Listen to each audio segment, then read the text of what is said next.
এসো লেখাপড়া করি, সংসার সমাজ দেশ গড়ি। এই প্রতিপাদ্য বিষয়কে সামনে রেখে শিক্ষাকে বেগবান করতে প্রতিবারের ন্যায় এবারও আলাউদ্দিন আহমেদ পাঠাগার আয়োজন করেছে কৃতি শিক্ষার্থী সংবর্ধনা 2026। সৌজন্যে কবি গোলাম রহমান চৌধুরী, পরিচালক আলাউদ্দিন আহমেদ পাঠাগার।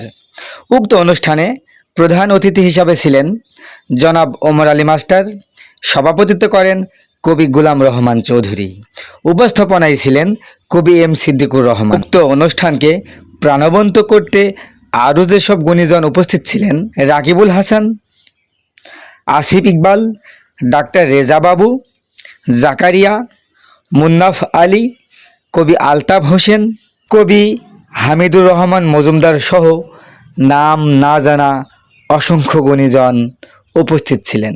মোহাম্মদ রিফাত হোসেন, আমি আলিকরা স্কুল থেকে GPA-5 পেয়েছি এসএসসি পরীক্ষায়। আউযুবিল্লাহি মিনাশ শাইতানির রাজিম, বিসমিল্লাহির রহমানির রহিম। সর্বপ্রথম কবি গোলাম রহমান চৌধুরীকে ধন্যবাদ জানাচ্ছি আমাদের জন্য একটি সুন্দর একটি অনুষ্ঠান আয়োজন করার জন্য।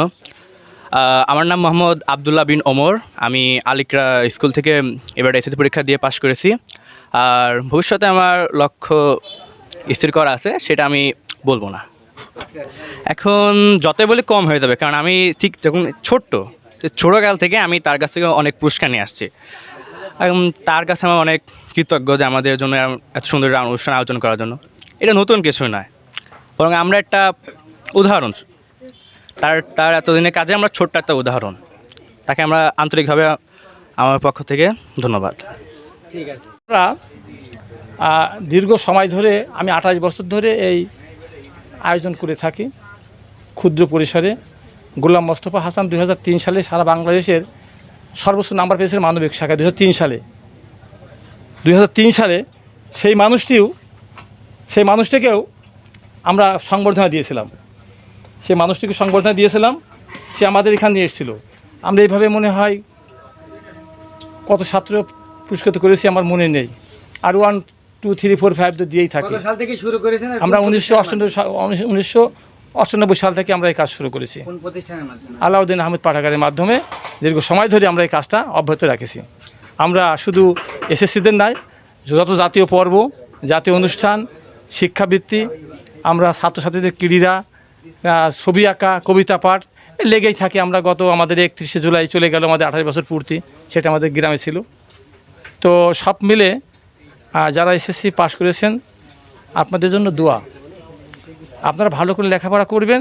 লেখাপড়া ছাড়া আগামী দিন কোনো মুক্তি নেই। আপনার সম্পদ নেই, ওটা ফ্যাক্ট না। আপনাকে লেখাপড়া করতে হবে। এই গ্রামেরই একজন মেয়ে এবং একজন ছেলে উচ্চশিক্ষায় শিক্ষিত আমাকে মুন্নাফ কোনো এক সময় বলেছিল যে, আঙ্কেল এটা দেখেন না তো, একটু খেয়াল করে দেখেন তো। আমি চেষ্টা করে দুইজনকে আমি একটা উচ্চমানের বৃত্তি দিয়েছিলাম, উচ্চমানের। এই মাঝে আমাদের মাস্টার চলে এসেছেন, বসেন। তো সেখানে তারা এখন দুজনের উচ্চশিক্ষায় শিক্ষিত এই গ্রামেরই। তো আসলে এরা দেখা আমার নিজের লেখাপড়া না জানলেও অনেক শিক্ষার্থীকে আমরা এগিয়ে দিয়েছি।